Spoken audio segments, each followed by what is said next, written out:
मेरठ में लव जिहाद का खेल खेलने वाला बदर सिद्दीकी, उसके लव जिहाद का नया मामला सामने आया है। मेरठ की रहने वाली एक लड़की ने उसके लव जिहाद की पोल खोली है।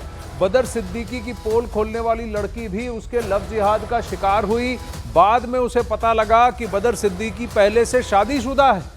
इस बारे में उसने अपने भाई को बताया। अपने भाई से बातचीत में पीड़िता ने कहा कि उसे धर्मांतरण करके मुसलमान बना दिया गया है।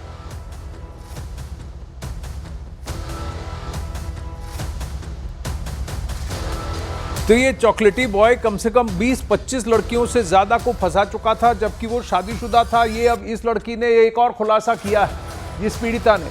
वहीं मेरठ से लेकर गाजियाबाद तक बदर सिद्दीकी के मामले सामने आ चुके हैं। हिंदू लड़कियों को फांसने की साजिश और फिर धर्मांतरण के कई आरोप बदर अली सिद्दीकी पर लग भी चुके हैं।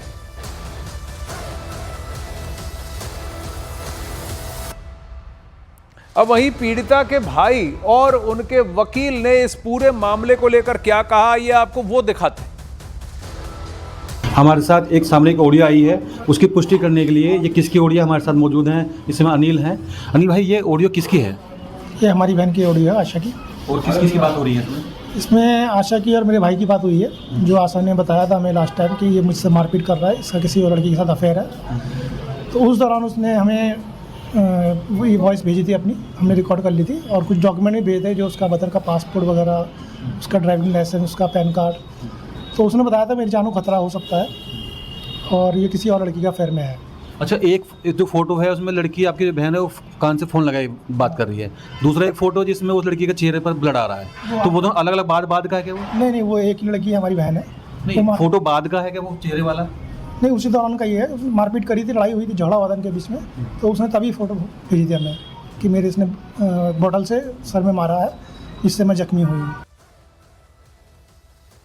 हमारे साथ बात करने के वकील हैं। वकील साहब, ये पूरा मामला क्या है बताइए। देखिए, ये पूरा मामला बहुत बड़ा सेंसिटिव मामला है। इस मामले में अगर आप बड़े ध्यान से देखोगे तो स्टार्टिंग में आपने जो है अंतरा शर्मा से शादी की, उसके बाद आशा नेगी से शादी की, उसके बाद प्रिया त्यागी से शादी की, उसके बाद सोनी से शादी की। और इसी टाइम पीरियड के अंतराल में, इसी बीच में कुछ लड़कियां ऐसी थी जिनसे शादी नहीं कर पाया, संपर्क में रहा। उन्होंने इसके खिलाफ जो है दिल्ली में मुकदमा दर्ज कराया, छेड़खानी का 354 का, और बाकी का उसमें जो वहाँ से उसके गिरफ्तारी वारंट चल रहे हैं। इस चीज़ को बड़ी बारीकी से देखा जाए तो 3 लड़कियाँ मिसिंग हैं। आशा नेगी की पुष्टि हो चुकी है कि उन्होंने उनका धर्म परिवर्तन करा दिया था, उसने ऑडियो में भी बोला हुआ है। और अपनी जो फेसबुक आईडी है उसमें भी आशा सिद्ध के नाम से उसने अपना रिप्रेजेंट किया हुआ था।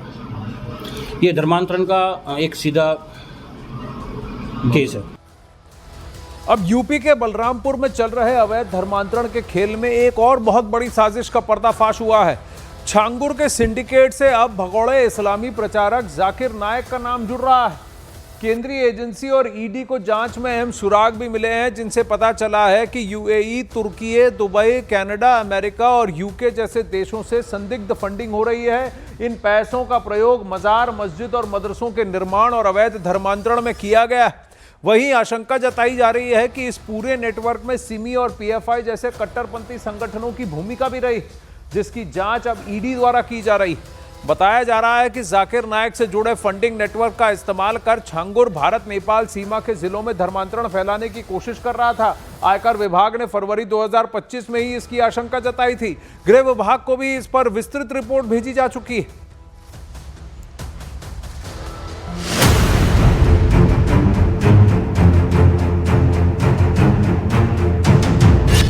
छांगुर बाबा के अधर्म लोक का जाकिर नाइक कनेक्शन। जांच एजेंसियों के हाथ लगे जाकिर नाइक से जुड़े सबूत। यूएई से यूके तक धर्मांतरण के लिए फंडिंग का नेटवर्क। यूपी के बलरामपुर से उठा धर्मांतरण का यह खेल अब देश के बाहर तक जा पहुंचा। जांच में पता चला है कि धर्मांतरण से जुड़ी इस साजिश को अंजाम देने के लिए भारत नेपाल सीमा पर बसे जिलों को टारगेट किया जा रहा था। यहाँ गरीब और अनपढ़ लोगों को लालच, डर या भ्रम फैलाकर धर्म परिवर्तन के लिए मजबूर किया जा रहा था और इसके लिए फंडिंग आ रही थी विदेश से। यूएई, तुर्की, अमेरिका, कनाडा, यूके और इस्लामिक देशों से आयकर विभाग ने फरवरी में ही संदिग्ध ट्रांजैक्शन के सुराग गृह मंत्रालय को भेजे थे, जिसके बाद अब इस पूरे नेटवर्क में एक नया नाम जुड़ा है, भगोड़े इस्लामी प्रचारक जाकिर नाइक का।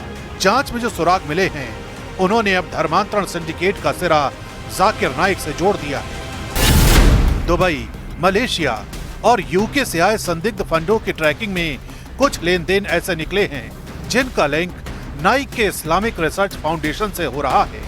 जाकिर नाइक, जिस पर पहले ही टेरर फंडिंग, मनी लॉन्ड्रिंग और भड़काऊ भाषणों के मामले चल रहे हैं, वही जाकिर नाइक अब एक और गंभीर आरोप की जद में है। बलरामपुर से उठे इस केस ने ये साफ कर दिया है कि धर्मांतरण सिर्फ किसी एक बाबा की सनक नहीं, बल्कि इसके पीछे संगठित अंतर्राष्ट्रीय साजिश है। सिमी और पीएफआई जैसे कट्टरपंथी संगठन इस नेटवर्क को जमीन पर मदद पहुंचाते रहे और विदेश में बैठे चेहरे जैसे जाकिर नाइक इस विचारधारा को फंड और प्रचार करने में जुटे हैं।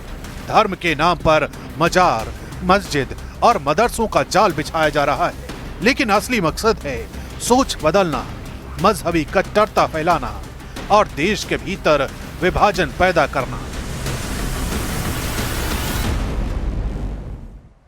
अब वहीं धर्मांतरण के मामले में जांच में जुटी उत्तर प्रदेश पुलिस और एटीएस को एक और बड़ी सफलता हाथ लगी है। आगरा अवैध धर्मांतरण गैंग से जुड़े एक और आरोपी अब्दुल रहमान को दिल्ली के मुस्तफाबाद से गिरफ्तार कर लिया गया है। अब्दुल रहमान पर हजारों लोगों को अवैध धर्मांतरण के साथ साथ अपनी बहू तक को हिंदू से मुस्लिम बनाने का आरोप है। खुद अब्दुल रहमान भी 1990 में हिंदू से मुस्लिम बना था। वहीं दिल्ली में अब्दुल रहमान के ठिकाने से अवैध धर्मांतरण कराने की कई किताबें भी बरामद हुई। तो ये एक और ऐसा ही धर्मांतरण गैंग जो पकड़ा गया है, धरा गया है। उत्तर प्रदेश से ही निकल रहे कई ऐसे धर्मांतरण वाले गैंग अब सामने आ रहे हैं जो देश के कोने कोने में फैले हुए हैं और जिनका ये काम है, ये कारोबार है कि हिंदुओं को धर्म परिवर्तन कर कर उनका दिमाग बरगला कर उनको और लोगों को फिर से फंसाना और अवैध धर्मांतरण के इस कारोबार को आगे बढ़ाने का काम, ये आरोप उन पर लग रहे हैं। अब्दुल रहमान एक इस कड़ी में एक और किरदार है जो अब इससे जुड़ चुका है, अवैध धर्मांतरण के इस गोरख धंधे से।